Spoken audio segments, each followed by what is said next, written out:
Hi everyone, my name is Megha Sharma. Welcome to my channel. और आज हम देखने वाले हैं for each, for in and for of के बारे में।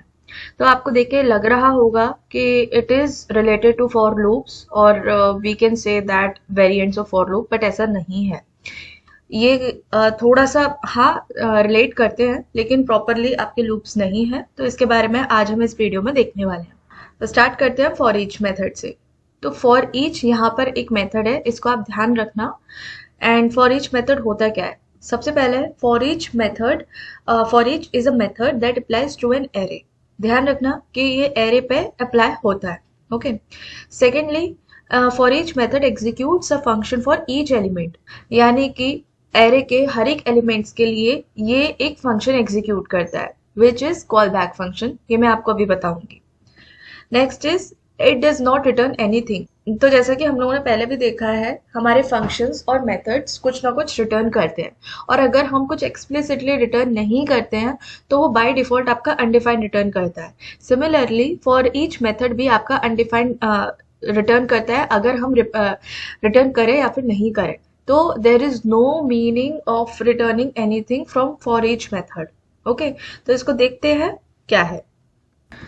And here is a Visual Studio Code, and if you are following my JavaScript playlist, तो आपको ये समझ में आ जाएगा ये जो भी फाइल्स हैं। ओके, तो यहाँ पर आपको एक और फाइल एडिशनली दिख रही होगी, दैट इज mockdata.txt।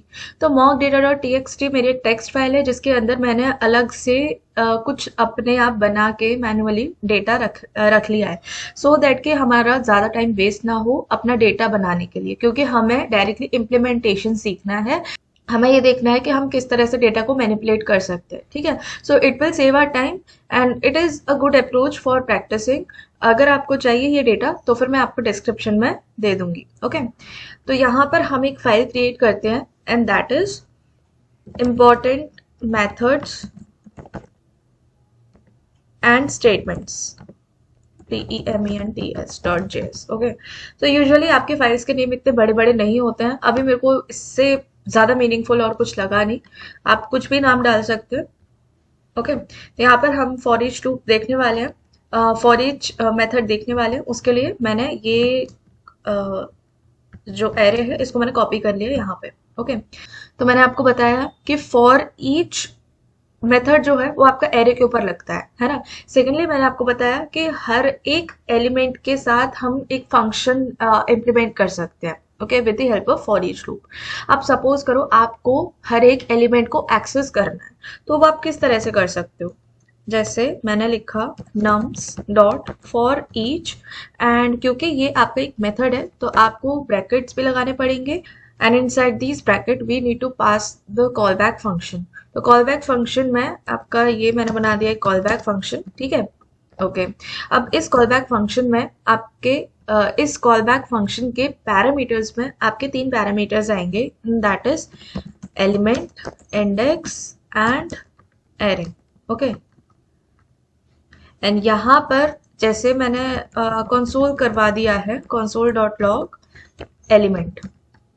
ठीक, अब इसको मैं रन करके देखती हूँ। तो नोड इम्पॉर्टेंट मेथड्स स्टेटमेंट्स, बहुत बड़ा नाम है।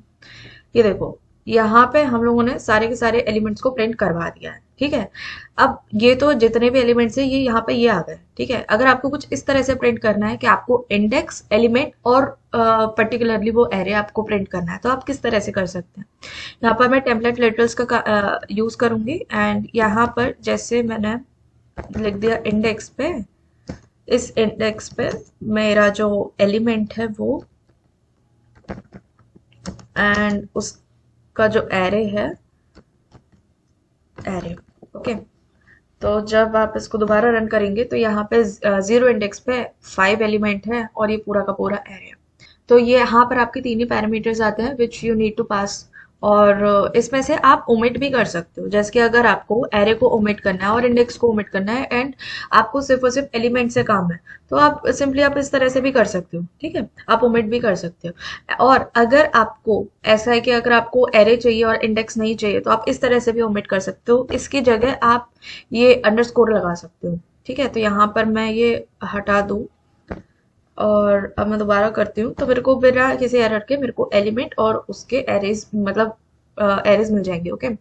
और हाँ, आपको ये भी ध्यान रखना पड़ेगा कि ये जो पैरामीटर का सीक्वेंस है ये ऐसे ही रहेगा। आप ऐसे नहीं लिख सकते हो जैसे एरे लिख दिया एंड एलिमेंट लिख दिया एंड फिर आपने इंडेक्स लिख दिया। ठीक है, तो आप इस तरह से नहीं लिख सकते हो, आपको एक सीक्वेंस मेंटेन करना पड़ेगा। ठीक है, तो यहाँ पर सीक्वेंस हमारा यही है कि पहले आपका एलिमेंट आएगा, फिर आपकी इंडेक्स आएगी एंड फिर आपका एरे आएगा।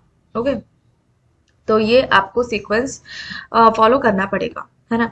और अगर आपको कोई भी पैरामीटर जो पहले आ रहा है उसको आपको ओमिट करना है तो आप इस तरह से भी कर सकते हैं। यहाँ पे सिंपली अंडरस्कोर लगा दो, यहाँ पे सिंपली अंडरस्कोर लगा दो और यहाँ पर ये एरे आप इस तरह से पास कर सकते हो। ओके, तो आपको इस तरह से कुछ भी एरर नहीं आएगा। ओके, एंड ऐसा नहीं है कि यहाँ पर आप इसी जगह ही आप कर सकते हो, यहाँ पर आप फंक्शंस के लिए भी आप कर सकते हो। फॉर एग्जाम्पल आपने कोई एक फंक्शन क्रिएट किया, एक काम करते हैं, हम एरो फंक्शन बना लेते हैं एंड माय फंक्शन, और यहाँ पर मेरा जो भी पहला आर्ग्यूमेंट आएगा वो, एंड सेकंड वाले में मैंने जैसे कि कोई भी वैल्यू ले ली है एंड यहाँ पर रिटर्न करेगा वैल्यू +2। अब suppose return RETURN, okay, value +2। और अब यहाँ पर मैं इस फंक्शन को जब मैं कॉल करूंगी with console and fun my function, and यहाँ पर जैसे मैंने पास करा 2 and 3, है ना, मैंने कुछ भी पास किया लेकिन ये हमेशा 3 को ही लेगा, यानी कि मेरे को आंसर क्या आने वाला है, मेरे को आंसर आने वाला है 5, है ना, क्योंकि जो पहले वाला आर्ग्यूमेंट है वो मुझे लेना ही नहीं है, मेरे को दूसरा वाला आर्ग्यूमेंट लेना है। जब मैं इसको रन करूंगी तो मुझे कुछ तो हाँ console.log आएगा ना, ये देखो मेरे को 5 आ रहा है। ठीक है, तो आप अगर आपको पहला कोई पैरामीटर आपको स्किप करना है या ओमिट करना है तो आप इस तरह से कर सकते हो। ठीक है, तो ये था आपका फॉर ईच मेथड। तो फॉर ईच मेथड में आपको ये ध्यान रखना है कि सबसे पहले आपका आएगा एरे का नाम, एरे के नाम के बाद आपको एक मतलब डॉट लगाना है, फिर उसके बाद फॉर ईच, और फॉर ईच के अंदर आपका फॉर ईच क्योंकि एक मेथड है तो हमें ब्रैकेट्स भी लगाने पड़ेंगे, और उन ब्रैकेट्स के अंदर आपको एक कॉल बैक फंक्शन पास करना पड़ेगा। एंड कॉल बैक फंक्शन में आपका जो पैरामीटर्स होंगे वो कुछ इस तरह से होंगे, element, index and array. Okay, and आप यहाँ पर ये जो पैरामीटर्स हैं आप इसको ओमिट भी कर सकते हैं, मतलब यहाँ पर आपको अंडरस्कोर लगाने की जरूरत नहीं है, आप इनको डायरेक्टली ओमिट कर सकते हैं इफ आपको सिर्फ और सिर्फ एलिमेंट से ही काम है तो। Next is for in statement. For in statement applies to object. अब ऑब्जेक्ट में किस तरह से अप्लाई होता है ये हम अभी देखते हैं, पहले हम बाकी के पॉइंट्स देख लेते हैं। And our second point is it loops through the properties of object. Okay, ये ध्यान रखना कि कोई भी ऑब्जेक्ट है, अगर आपको ऑब्जेक्ट की प्रॉपर्टीज को यानी कि कीज को अगर आपको एक्सेस करना है so you will use for in statement. Next is for in loop can also be use in arrays. Arrays में भी यूज हो सकता है, अब किस तरह से यूज होता है वो मैं आपको बताती हूँ। अब मैं इसको कर देती हूँ कमेंट, और यहाँ से मैं एक ऑब्जेक्ट उठा लेती हूँ दैट इज पर्सन, और यहाँ पर मैंने कर दिया है पेस्ट, इसको भी कमेंट कर देते हैं। हाँ, ओके, सिंटेक्स क्या है बेसिकली, फॉर लेट प्रॉपर्टीज, क्योंकि हमें पता है फॉर इन स्टेटमेंट में हम प्रॉपर्टीज को एक्सेस कर सकते हैं या फिर आप कीज भी लिख सकते हो, लेकिन properties would make more sense. Okay, in person, and यहाँ पर अब मैं कंसोल करूंगी प्रॉपर्टीज। ओके, यहाँ पे मेरे को सारी की सारी प्रॉपर्टीज आ जाएंगे एंड इसके बाद एक काम करते हैं, इसको क्लीन कर लेते हैं और फिर अब देखते हैं। देखो name, age, channel and address. Okay, यहाँ पर आपका name, age, channel and address आ गया है। अब यहाँ पर आपने प्रॉपर्टीज को एक्सेस कर लिया, आप यहाँ पे वैल्यूज को भी एक्सेस कर सकते हैं। आप किस तरह से एक्सेस कर सकते हैं, यहाँ पे जैसे मैंने टेम्पलेट लिटरल से यूज कर लेती हूँ, और ये चीज आ गई एंड प्रॉपर्टीज, एंड उसके बाद आपका प्रॉपर्टीज की जो वैल्यूज होगी वो यहाँ पे मैंने लिखना है पर्सन एंड प्रॉपर्टीज। ठीक है, आई होप हमें कोई एरर नहीं आने वाला। और देखो नेम है मेगा, एज है दिस, है ना। तो आप इस तरह से आप फॉर इन की मदद से आप properties as well as properties की वैल्यूज को भी एक्सेस कर सकते हैं। ठीक है, मैंने आपको एक और चीज बताई थी कि हम इसको फॉर इन लूप को सॉरी फॉर इन स्टेटमेंट को हम यूज कर सकते हैं इन एरेज ऑल्सो। ठीक है, तो एरेज पे किस तरह से हम यूज कर सकते हैं, जैसे मैंने ये बड़ा सा एरे ले लिया, क्योंकि नंबर से आप हो सकता है कंफ्यूज हो जाए, तो मैं एक स्ट्रिंग का एरे ले लेती हूँ। यहाँ पर मैंने लिया एक स्ट्रिंग का एरे, और तो अब मैं यहाँ पे क्या करने वाली हूँ, फॉर इन स्टेटमेंट यूज करने वाली हूँ। तो for let index in names console.log index. Okay, and यहाँ पर जब मैं करूंगी, और ये देखो यहाँ पर मेरे इंडेक्स आ गए, जब भी मैंने नाम दिया इंडेक्स। आप कुछ भी दे सकते हो, यहाँ पे मैं एलिमेंट भी दे सकती हूँ, but index would make more sense. ठीक है, क्यों? क्योंकि फॉर इन जब आप एरेज में यूज करते हैं तो वो आपके इंडेक्स निकाल के लेके आता है। ठीक है, एलिमेंट नहीं निकाल के लेके आएगा, इंडेक्स निकाल के लेके आएगा। ठीक है, और अगर आपको वहीं पर ही एलिमेंट्स के मतलब एलिमेंट्स को एक्सेस करना है with the help of for in, तो आप किस तरह से कर सकते हैं, इसको इस तरह से करिए और यहाँ पे नेम्स कर दीजिए। तो यहाँ पर आपको जितने भी एलिमेंट्स होंगे वो आपको मिल जाएंगे। यहाँ पर ये देखो जितने भी एलिमेंट्स है वो आपको मिल गए। एंड इसको मैंने करना भूल गई, और यहाँ पर दोबारा करके देख लेते हैं। तो ठीक है, ये बेसिकली मैंने एरे बनाया, एरे ऑफ नेम्स, मतलब जो आप हमारे इंडियन नेम्स है वो, और यहाँ पे ए टू जी सारे के सारे नेम्स हैं। तो इस तरह से आप फॉर इन स्टेटमेंट यूज करके किसी भी ऑब्जेक्ट की कीज को और उसके वैल्यूज को एक्सेस कर सकते हैं। सिमिलरली आप एरे के एलिमेंट्स को और उसके इंडेक्स को एक्सेस कर सकते हैं। और अब हम देखते हैं फॉर ऑफ स्टेटमेंट के बारे में। अब नेक्स्ट आता है आपका for of statement. So for of statement is somehow different from for in. देखो जब हम फॉर इन यूज कर रहे थे इन एरेज, तो हम डायरेक्टली इंडेक्स को एक्सेस कर पा रहे थे, हम उसके वैल्यूज को एक्सेस नहीं कर पा रहे थे। लेकिन यहाँ पर हम डायरेक्टली वैल्यूज को एक्सेस कर सकते हैं with the help of for of statement. ठीक है, तो फॉर एक्चुअली यहाँ पे ऑफ आएगा। For of statement applies to sequence of values sourced from array, strings, map, node list, etc.